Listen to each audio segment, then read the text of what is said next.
Good afternoon, everyone, and welcome to the Parsons Technical Webinar Series. I'm your host, Jessica Bennett. Today, we have with us Mihir Chokshi, presenting on leveraging sustainability, a framework to an improved remediation process.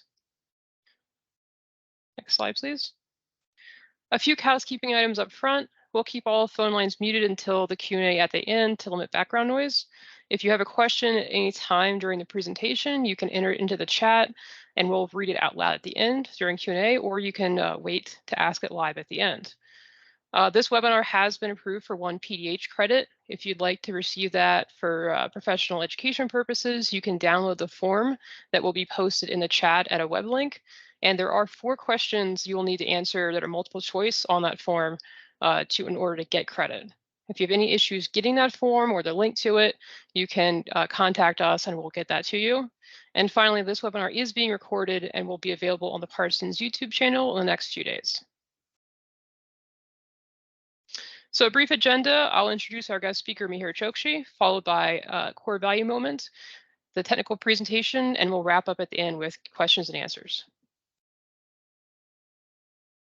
So a little bit about Mihir. He is a program manager and director of engineering for the energy and environment sector at Parsons. He has over 17 years of experience managing large and complex environmental projects through all stages of the remedial process for both state and federal government clients, as well as commercial and industrial clients. His focus is on in situ remediation and sustainable practices in particular, and he has successfully implemented processes that have resulted in significant cost savings, carbon emission offsets, and waste minimization for clients across the country. He has an MBA in finance from Rutgers and a master's in environmental and civil engineering from the University of Maryland, and he's also a professional engineer. With that, I will turn it over to Mihir for the core value moment. Thank you, Jess. Just a quick audio check. It's all good? Sounds good. Excellent. All right. So Parsons has 6 core values, as you can see on my screen. And one of the core values that we're going to get into today is sustainability. But before we get into what I want to point is the way I see Parsons and our core values is not as a area that we want to excel or we want to focus on, but it's a way of life. We make safety as our culture. We make it as an everyday business. The same thing goes with innovation, sustainability, integrity. It's a way of life. So sustainability, in my opinion, for me as our core value is it's ingrained in how I think, how I behave, how I operate on a day-to-day basis.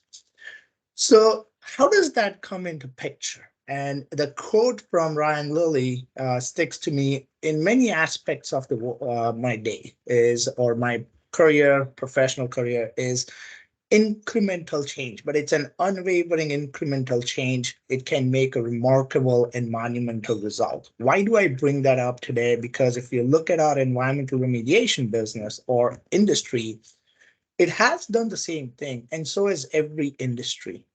Yeah, you start with birth of something new, it grows through it, which is where you start making incremental, momentous changes, and it hits a maturity point.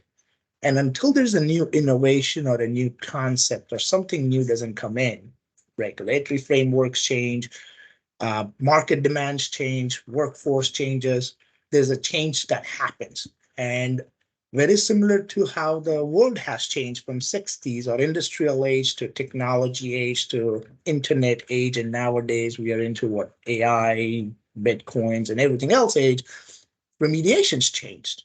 And we went from dumping waste in clay pits to doing some intensive treatments. We didn't really care about any other aspect, just take care of the waste, to incorporating some of the sustainable methods in the early 2000s, 2010s, to now sustainability and resiliency are becoming not something as a add-on, but a day-to-day need. You're incorporating that on every part of it, and it's becoming a need by our regulators. It's becoming an ask from our public clients, private customers. Every Fortune 500 company now releases ESG report. They have their own goals. And if we can start making this incremental change, we can really transform how remediation is done or how it's looked at. So that's how I see this. Again, sustainability as a framework, It's an incremental change. Keep making it, and it will have a remarkable and monumental impact in your end product. So how do I define, or how does Parsons define sustainability and resiliency, right? And the way you can think about is there's a traditional definitions, but a good friend of mine said this. Sustainability is your project's impact on the environment, whereas resiliency is how the environment is going to impact your project. And if you've heard and seen what's happening today, everyday basis, they're becoming really tight. You have a control of, reducing our footprint and impact on the environment, whereas the more we reduce our impact on the environment, we become more resilient. So you want to constantly look at both of those in tandem. They're not, in my humble opinion, standalone aspects. They can be, but they are really tied to each other in the aspect of one's impact on another and another's impact on one. So let's ask this question: how can I create value through sustainability? And one of the point I always like to make is remediation is a cost that our customer incurs. However, you can make that a value by looking at 4 aspects of it. And the 4 aspects of this Venn diagram are, of course, environmental, social, economic, and resiliency. And each one of them has some additional areas you can look at. Typically, we look at environmental in terms of how energy intensive it is, what type of energy I'm using. Is it clean? Is it dirty? Is it renewable? How much emissions am I doing? Am I putting a system where I'm having a lot of emissions, or am I having no emissions? What's the water use? If I have water use, can I recycle the water use? Things like that. In terms of social, again, some of the aspects and social as well as, social is one area I always say it's a qualitative term. A lot of quantification can be tied to environmental and economics, whereas resiliency and socials end up being a lot more qualitative. But social has a tremendous impact. If you have a huge program, let's say you have 500 small sites you got to clean up. Which site are you picking the most? Why are you picking it up front? Yes, you have a criteria. Is social impact one of them? Are you enhancing community? Are you bringing jobs to that community? Are you considering some of the ethics and equity in there? Those are the things you got to consider. Economics has been, in my humble opinion, a fundamental aspect when we look at direct cost. We consider absolute cost when we compare alternatives, when we compare technologies, but we miss out on the leverages of economics like indirect cost. Well, I'm comparing 2 technologies, but there is a lot of times indirect cost for one versus another that could tip the scale over. You could consider some of the employment effects. In Keynesian world, there's a statement, there's a concept called multiplier effect. Every dollar that goes in the economy, how many times that dollar can be rotated, right? So if I'm buying a chemical, a bulk chemical, and you'll see an example later, but you buy a chemical from a local supplier versus offshoring, there's an economic, indirect, direct, employment, induced cost. Multiple aspects can be considered in there. And when you combine those, it makes a complete different perspective. So things like that. And of course, resiliency, precipitation changes. What happens if there's a 1 foot increase in sea level? Now, that's a very wide area perception you can look at, but you can also ask smaller concept is, hey, what happens if I just had unexpected snow melt? Have excessive rain events that California didn't have. What happens if I have those? How is my treatment system going to behave? What am I doing to make sure I don't get flooded, or I get flooded? How can I control things? Temperature changes, water level changes, things do happen. How do you control those? How do you incorporate it? So these are the areas I'm going to talk today about it. Converting those again into the objectives. These are laid out in a slightly different fashion, but you can look at the same 4 aspects. How, or ask these questions. Take an example of economic cost associated with work. Can I avoid something, or can I avoid a replacement cost for it? What is the risk of damages? I'm shipping it by truck, I'm shipping it by rail. What happens if I have to ship 100 trucks or my waste by 100 trucks versus only 5 or 10 rail cars? What happens? What is the risk of a rail car tipping over versus a truck tipping over? Ask those questions. If I buy my chemicals, I need 1,000,000 pounds of certain chemical. If I buy locally, is it going to enhance local employment cases? Is there a multiplied effect? You can ask those questions as part of your assessments. So getting into the next part is, how do you overlay the two things, right? The environmental, social, economic, and resiliency aspect, and integrate that into our life cycle of an environmental project. We started with investigations, remedy selection, remedial action, and O&M part of it.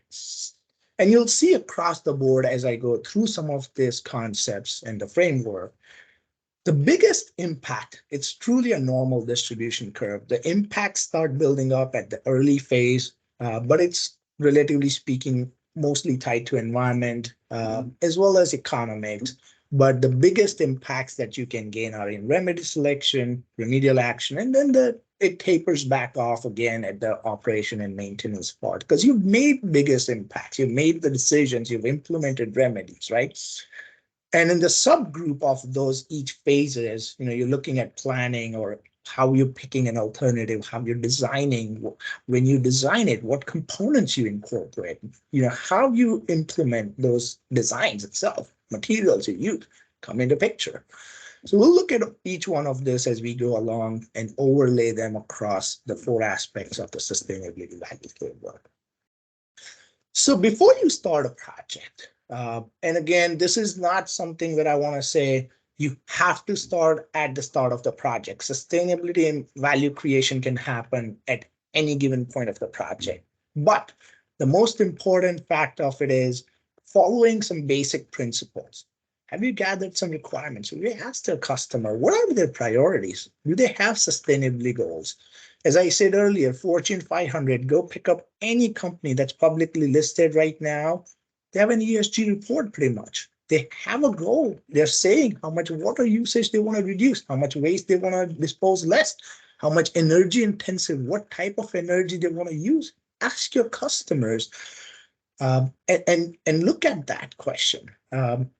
Is it aligned with corporate sustainability objective?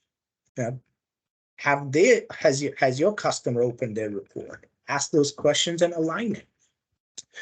Project understanding is equally important. We're not going to do anything that's outside of regulatory framework, right? We can push the boundaries, but we're not going to go outside of it. We have to realize there's availability of resources. There's not unlimited resource available in terms of time, budget. Our schedules are tight. We have to meet certain deadlines. So again, start with those framework, put some of these basic concepts together and ask, where do I want to end? And don't forget to establish achievable or at least aspirational performance indicators. Hey, we've been running this O&M project. In next 2 years, I want to reduce my water pumping by 20% or 10%. I want to reduce my water discharges by this much. My air emissions, I want to do this. Put some KPIs, quantify them.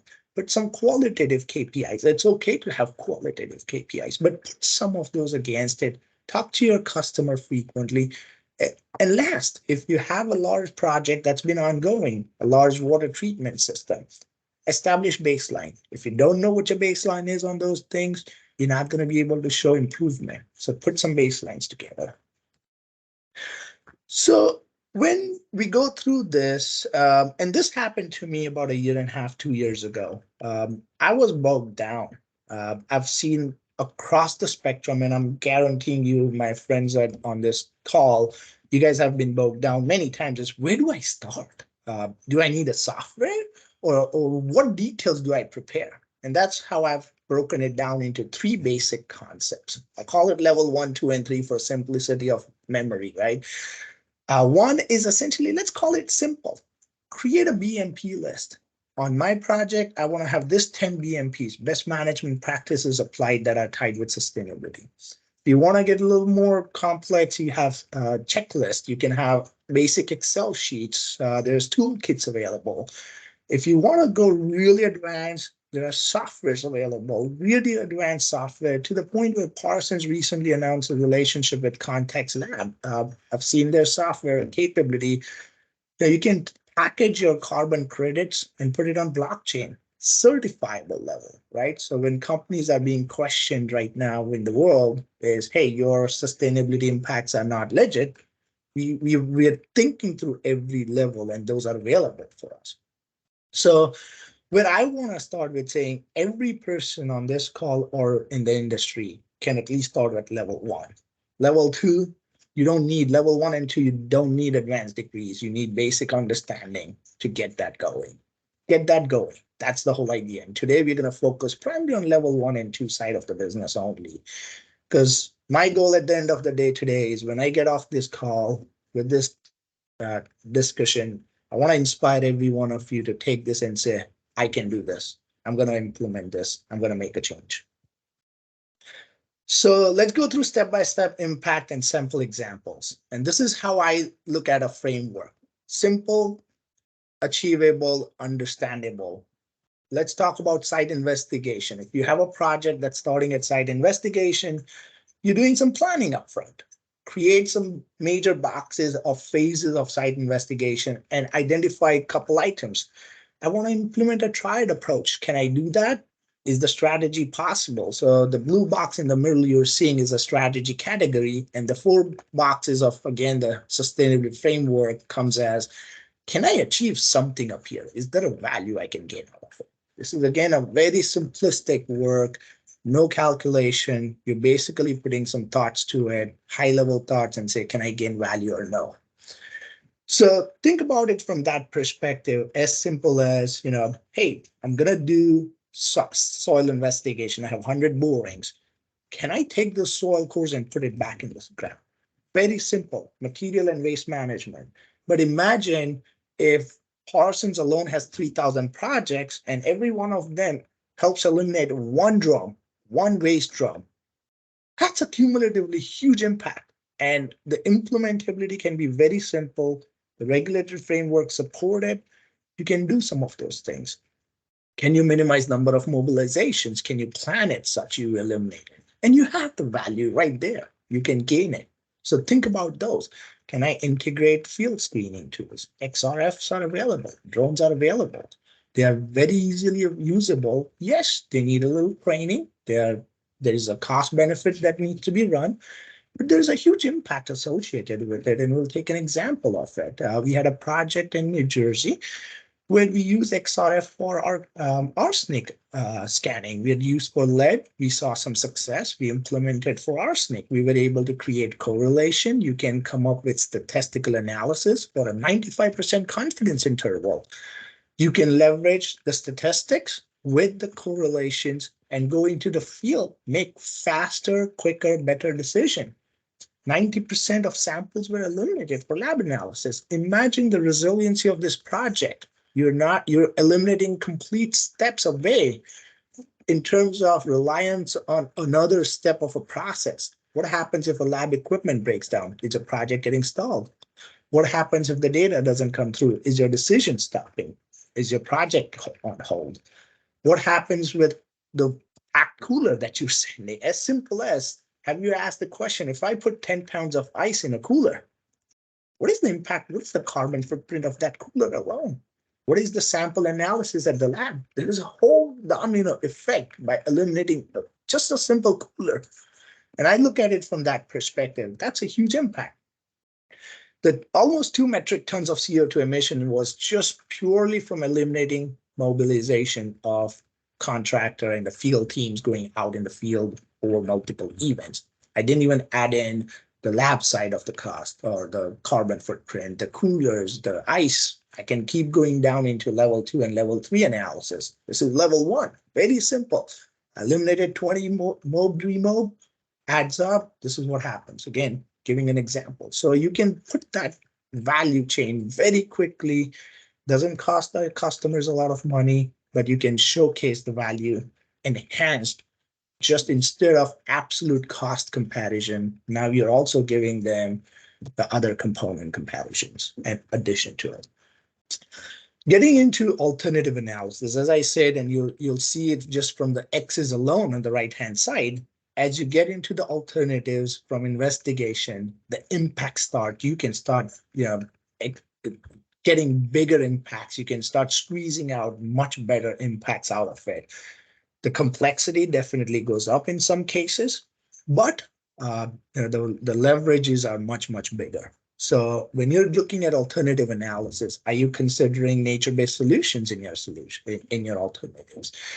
Are you considering diversified energy use? In today's day and age, you don't have to put purely solar panels all the time to get energy usage. You can actually reach out to your utility providers, ask them, hey, do you have access to this clean energy?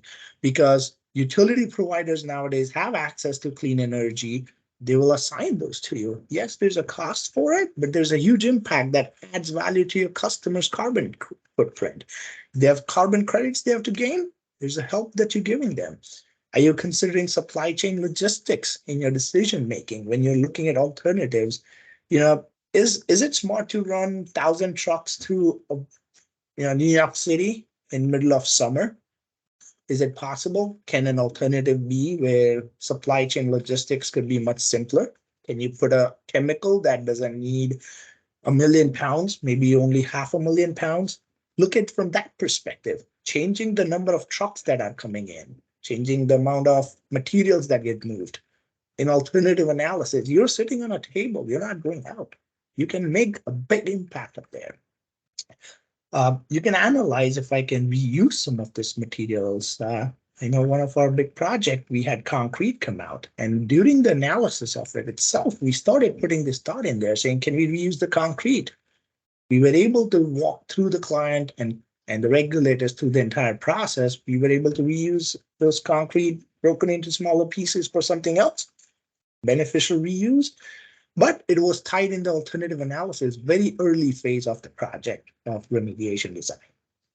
Let's take an example. This is very recent, if I'm not wrong, where a project in New Jersey, they were looking at capping this area from, again, on the top left, you're seeing an area where it's 100% vegetative cap. To the bottom right, it's a pretty much majority of it is an asphalt cap. This happened during the peak of COVID. Supply chain went in disruption. Asphalt price, construction material prices went through the roof.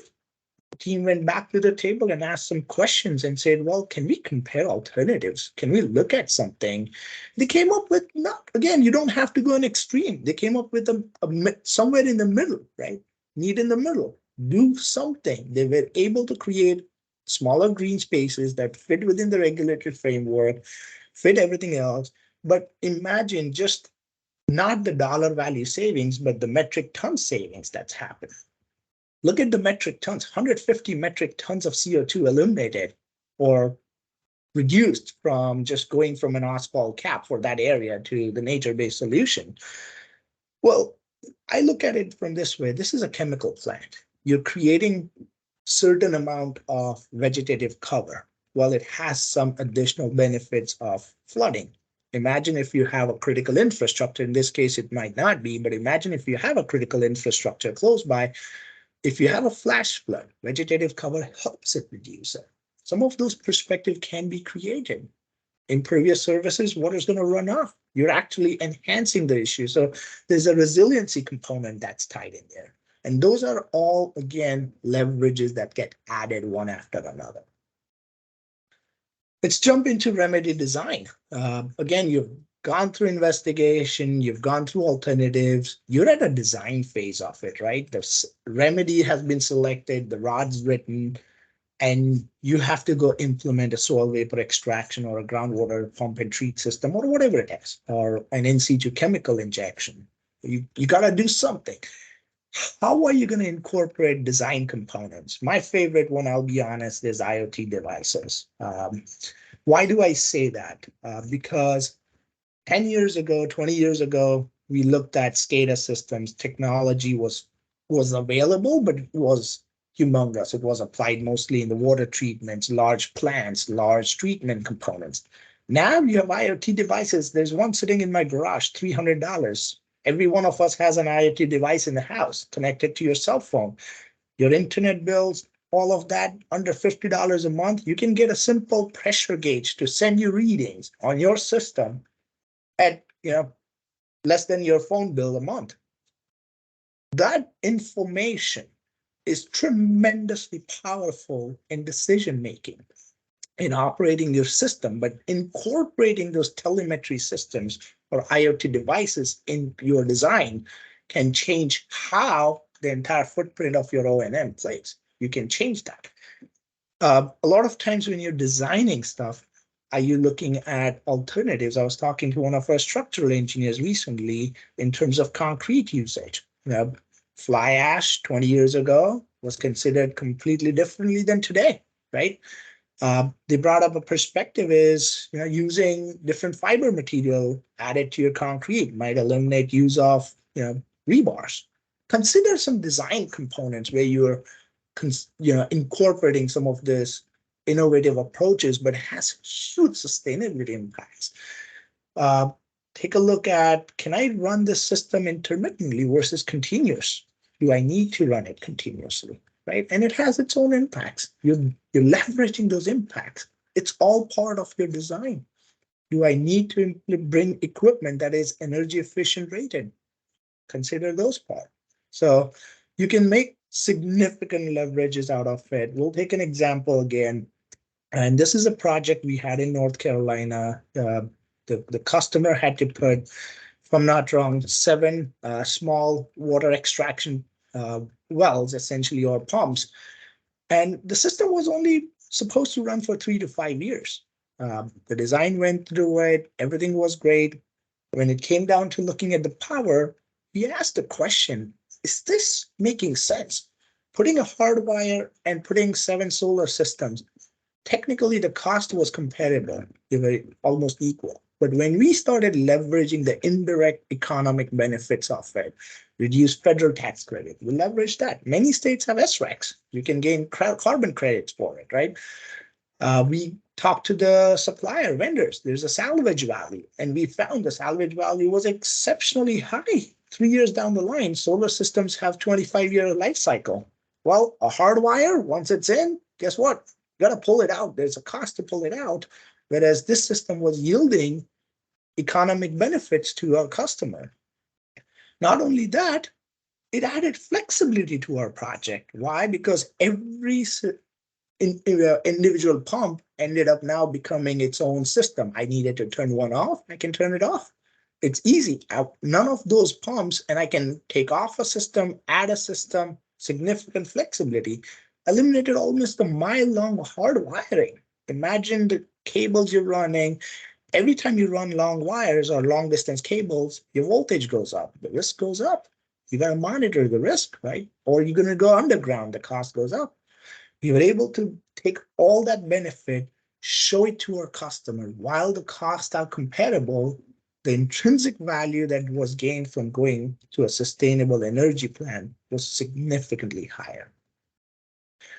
Moving into the remedial action part of it, and I've broken into 2 components, procurement and construction. Think about procurement. Many times you think, how can procurement make an impact? About 8 or 10 years ago, I was involved in a project where we were eventually going to end up using exceptionally high amount of chemical. The sulfate is a known chemical for remediation, right? We had a choice. We could have gone offshore or we could have brought it locally. We were able to discuss with the supplier, local supplier, and we talked about it. We worked with them and we leveraged some of our procurement methods. We compared it. If I was going to offshore, I was going to probably save 20 cents on a dollar. However, the risks, and God forbid, one of the COVID incidents would have caused my entire project to be stopped. So there's an unexpected resiliency component that was tied to my procurement methods. Putting that chemical or purchase locally enhanced essentially the company or the plant's employment capabilities, right? Right now we are seeing full employment, but you're constantly keeping your dollars rotating within the economy when you do that. So there's a multiplied effect we considered. Things like that were put in place. Another place you can consider in procurement is what type of equipment you're procuring. Is this an energy efficient rated system? There's two different components. Which one are you bringing in? Virgin material versus reusable material or regenerative. GAC is a perfect example. Are you doing that? Backfill materials. That's another place you can look at it. So there are ways to look at it in the procurement cycle itself. What are you doing to enhance the value? Same thing as you get into construction part. Many times as engineers, we're like, well, I can't change construction, but your contractors, work with them in tandem, talk to them and say, hey, what are your alternative energy sources you're using for running a certain plant? Or if you're running generator, hey, how are we running this generator? Nowadays, there's battery banks, solar panels that are really mobile. Can I bring it in? Can I charge the batteries and run the pump that you don't need to run on diesel or fuel? Can you eliminate double handling? You'll see an example of it. So those are, again, examples, and you'll see where you're extracting significant environmental social resiliency benefits out of it. And again, some are going to be hard, some are going to be easy to implement. We had reuse construction waste on a site. It's not easy. Regulatory framework requires you're protecting the future, you're protecting your clients' liabilities. It's hard to bring that into picture, but it is feasible, it is doable, but it's going to be harder. So if you're starting, pick an easy one. Pick the easy pickings. Again, Lean Sigma concepts, and go from there. Let's take an example, 2 projects. On the left-hand side, this is a procurement project, active refinery I just mentioned about. We're probably going to use close to 500,000 to 1 million pounds of chemical. Well, if I was going to procure that offshore, what was I going to do? What am I going to impact? Same thing, a lot of field people, construction contractors, where are they going to come from? As much as I understand there's a concept of unions and the workforce, I look at it from sustainability perspective. And by no means I'm supporting or rejecting the concept of unions. I'm just focused on the sustainability aspect of it. Unions are essentially local workforce that knows the environment, knows the traffic pattern, knows how the environment in that local geographic works. You're creating a reliable and consistent skilled workforce, right? You're eliminating travel costs for folks coming on a per diem, hotel, mileages. All that is being reduced. There is a benefit from sustainable perspective using local workforce. You might have to bring a niche expertise. That's fine. But for bulk of it, local might end up being a huge benefit. It might not be absolute dollar to dollar comparison, but when you add the other components, the leverage is changing. There's a construction project I'm currently actually involved in. We're digging out thousands of tons of PCB contaminated waste. We worked through the customer, talked to them, and eliminated double handling concepts. We went in, took post-tech samples ahead of time. We found the exact boundaries, we defined them, and we basically told the customer, this is the exact boundaries. Direct loaded, waste characterization was done, and it eliminated significant staging, double handling of materials out of it. Reduces people and personal exposure. That's a social impact, right? Imagine if you have a flood. What happens? You have a huge pile of soil. Now you got to cover it. You have soil erosion sediment controls. You have a big dust storm. Those things can cause exposure. You're eliminating some of that. You're saving on labor, equipment, material. You're direct loading straight into trucks off to the landfills. And of course, you're eliminating sources of exposure to weather, right? I just talked about it. All in all, we probably are pulling about over 100 tons of CO2 on this project off the table. That's just off the table. That's a big impact that you're creating. Getting into O&M part of it, sustainability components. This is when systems are put in place, designed, completed. Many times, and all of us come across those, SVE system, pump and treat system, air support system. They were put 5 years, 10 years ago. Technologies right now is changing every 2 years, right? Have you done an energy audit? Ask the question. Yes, there's a cost to it, but have you done a simple energy audit when you have a pump breakdown? Ask the question, what was the efficiency of this pump that I'm replacing it with? Can I bring a better efficient pump? Simple. I'm not talking about go do a full-blown $300,000 energy audit on your plant. Take small steps. Can you do that? Can you extract the economic value out of it? Can you extract environmental benefit of it? And as you see it on the social resiliency side of it, as you get into O&M side, the impacts start becoming less because you already put things in place. Now you're extracting a lot of environmental supporting value. You're extracting a lot of direct and indirect economic values. You might have to go back and ask the question, is the CSM actually applicable at this point? We were designing a system where we incorporated ahead of time alternatives where, and we do that often, catalytic oxidizer. Hey, once the SVE system starts tapering off, we're going to take the CATOX away, we're going to put GAC system, or we're going to do something different. So you can incorporate some of those things ahead of time, and that's significant value that you can pull out. You'll see an example. One of our team in Illinois worked on this project where they looked at simple as system operations, intermittent versus continuous. How many projects we have where we have hydraulic gradient controls we have to do? We just pump. We just keep pumping at a certain flow rate. The pump was designed. Someone did that analysis 10 years, 20 years ago. You just keep running the system. Well, we run the analysis very quickly. This team found that they could eliminate 197 days. That's a lot of operations. Look at what the added value the team gained out of it. $33,000 is just in the water treatment, right? That looks small in my opinion, but look at the tonnage that could be eliminated. Look at what you're doing. There's a wastewater treatment plant this water is going to. You're reducing the load on the plant. You're enhancing the life of the plant, especially when there's a major watershed event and you can shut your system down. Huge difference, huge impact. Value generated, that's not absolute direct cost, but there's an indirect cost that gets added to it.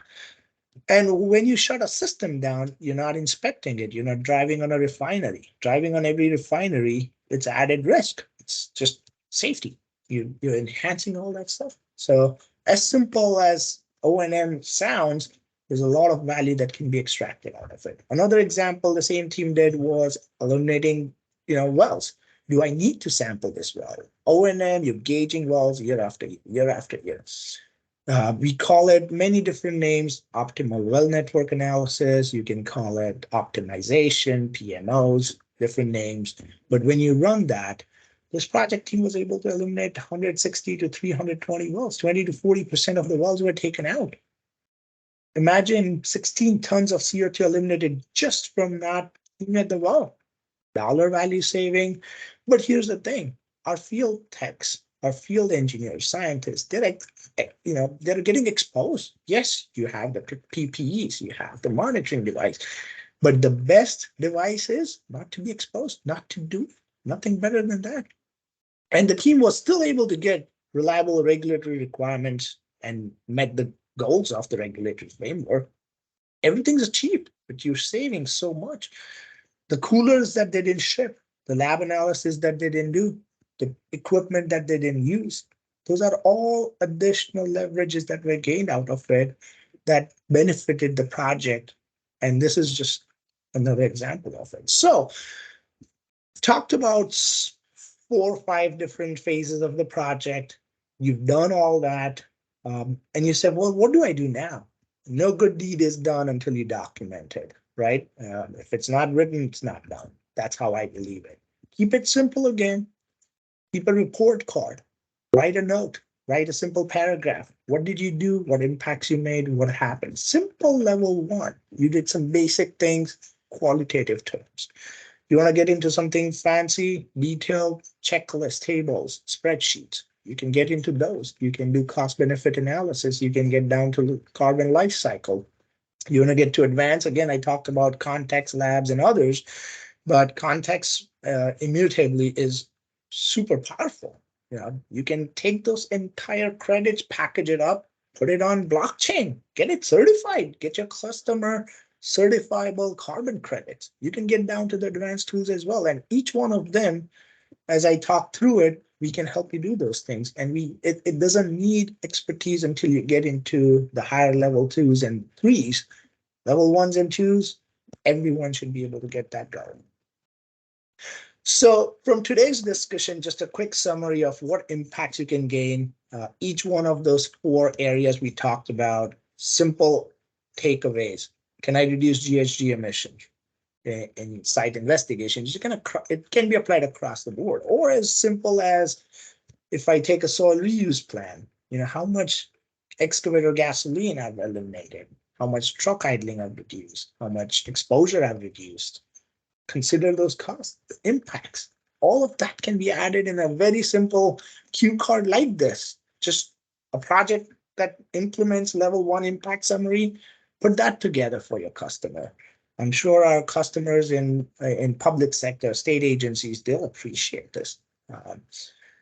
So I want to conclude this by saying we got to move away from direct cost comparison, absolute cost. We got to consider benefits of sustainability and resiliency as a whole. Why? Because that's the bigger lever that we are not even considering when we make decision.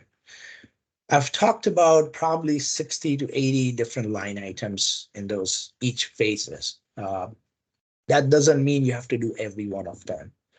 Recently, Parsons' team in North Carolina, they've brought electric vehicles, charging stations, and eliminated 2 million miles on gasoline and diesel-driven trucks to EV. I get it. That's monumental shift. I'm not asking that's also happening. That can be feasible, but it takes impact. Those impacts are tremendous, but it takes a lot of effort. Every person on this call or the team can make small impacts. Start with 5 easy things that's on your project today. Document the impacts and build along. Success of 1 will encourage success of 10. So that's the other part. This framework that I've presented today for the process, again, very simple, break it down into phases, identify a couple steps, tell me if it's simple, easy, hard to implement it, and where you can get the leverage. As simple as that one can be applied at any stage. It can be applied to any project or portfolio of projects. The 4 areas I want you to remember to consider are environmental, social, economic, and resiliency. And last, start incorporating. We've done it. Every project I showed as a Parsons project. And these are not 10, 20, 30 years old projects. These are recent projects that they've been implemented. Let's start making an impact on our customer, environment, and the community.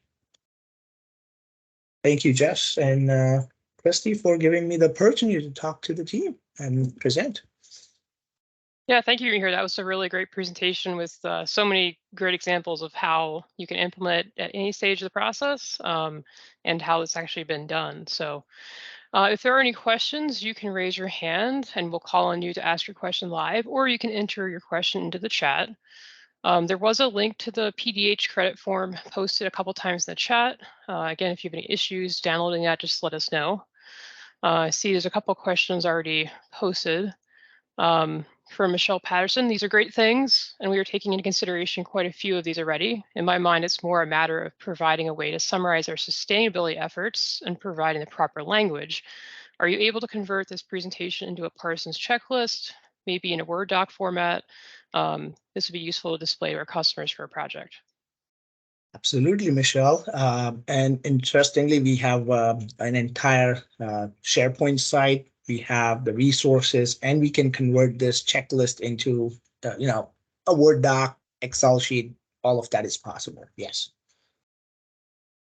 Okay, from Buffy Quinn, are there some resources you would recommend for more information on sustainability and resilience and remediation? Yes, I would. To start with, Parsons has a workplace for sustainability itself. Our very own Kat Sheehan runs that group. and the workplace access is available. We have a SharePoint site where you can get many resources internally. You can go externally for SURF, which is Sustainable Remediation Forum. EPA has their own calculators. NREL has calculators for energy side of it. ITRC has the resources. So I can post a long list of resources that you can start using today. Easily available, and none of them is proprietary. So, yep. I see Taylor Schweigel has her hand raised. You can go ahead and unmute yourself and ask your question whenever you're ready. Thank you.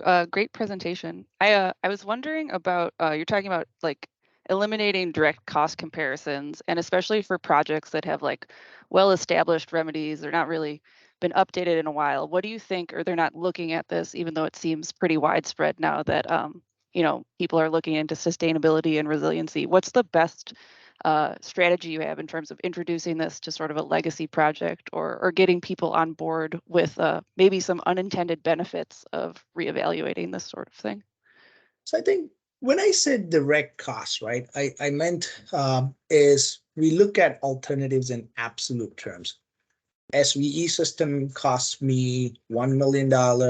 I go to injection, it's going to cost me 1.25, right? I call it absolute cost comparison, cost to do the job. When we start calling, and this was a great example of we were successful regarding the example I gave on solar panel for energy versus the hardwire, we had the same challenge. How do we tell our customer to go solar? But we did that extra step and we looked at the carbon credits. We took another step. We went to our customers' ESG report and we said, do you know you guys have to buy carbon credits to meet certain goals? We looked at those things. We went an extra step. We encourage our customer, a PM on our customer side, and we basically made their position a lot more stronger to support their entire ESG framework, right? They knew it, but they just didn't know how to translate it. We helped them translate some of this simple concept and said, would this help you? We created a baseline. You have an O&M system that's already well established. It's running. When you're making that change, don't forget to ask the question. Go look at their ESG reports. It doesn't take more than 10 minutes, I can tell you, to pull up one of the Fortune 500 companies' ESG report. And that is where I'm encouraging everybody to ask that question. Yeah. Did I answer, Taylor? I think so. I was looking kind of big picture like that, so I liked that. And I really enjoyed the examples that you included in it. I was taking in a lot of information. I feel like I'm going to check out those learning resources that everyone was asking about. Sure, definitely. Excellent. We have another question in the chat from Heather Budzik. Great presentation. Do you have experience with using either the spreadsheets for environmental footprint analysis developed by EPA available on the Cluin website, or experience with the site-wise environmental footprint analysis? So personally, I have not, but there was a project at my another company where I was working on, and I had a sustainability person who had put that together. So yes, there is folks who have experience using that. I personally have not, but we have other folks within the company who have experience using it.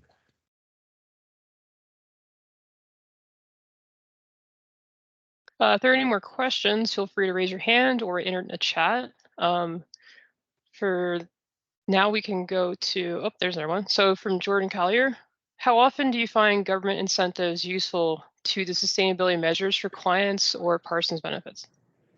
I think they're tremendous. They're not leveraged, in my opinion. I gave that example. We showed our customer 26% federal credit on the spend they were doing. Yeah, that's not a small amount. That's a fourth of your cost that can be taken away.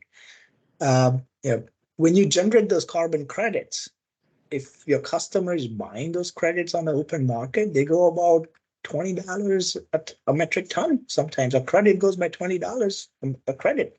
Well, you're generating those. I gave several examples. Several $1,000s a year could be eliminated right there. Those benefits have to be brought to our customers' attention. Our customer's not going to do the research for us, right? we have to bring it in their forefront and say, these are benefits you can take. No customer is going to turn and say, I don't like benefits. I only like to, yeah, they're not going to turn you around. They're going to appreciate it. Every customer I brought in, when I showed them the full picture, actually went ahead with the decisions that we wanted them to look at. They loved the concepts. And I don't know if we have clients and customers on call if they want to say something about it, but I think they would never say no.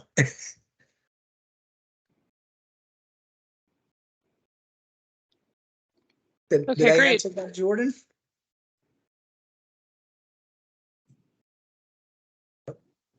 Great. All right. If anyone has any other questions, you can always reach out to him here directly. His contact information is on the slide for anything in the future. If we can go to the next slide. So our next webinar will be on July 12th at the same time at 12:30 p.m. Eastern. It will be presented by William Baum on using drones to supplement munitions characterization at complex sites. So we hope you can join us for that. And again, if you had any questions or issues getting to the PDH form or anything like that, please let us know and we can help you out with that. Thank you to everyone who joined us today, and we hope to see you again in July.